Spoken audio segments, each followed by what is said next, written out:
muncul ada istilah tentang nikah seseorang.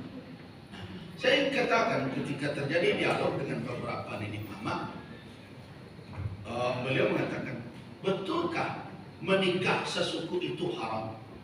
Saya katakan, maaf, awaklah sepakat di ranah bina bahwa urusan fatwa lainnya dari ulama. Eksekusi dan keputusan itu adalah ada di tangan nenek mama. Sebaiknya nenek mama tidak berbicara tentang bahasa hukum. Sebab kalau mengharamkan itu karena dosa. Allah dan Rasul yang punya kewenangan. Al-halal ma ahallallah wa rasul, wal haram ma haram Allah wa rasul.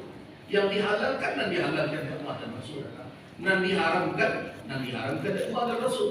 Tidak ada kewenangan awak walaupun ketua MPI sekali membuat haram. Itu di dalam Al-Quran.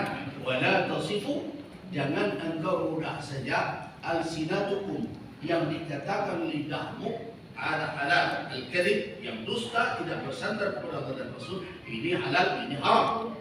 Tidak ada kewenangan.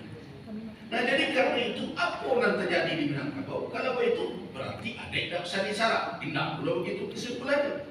Kenapa? Karena adik Minang tidak mengharamkan tapi memantapkan. Jadi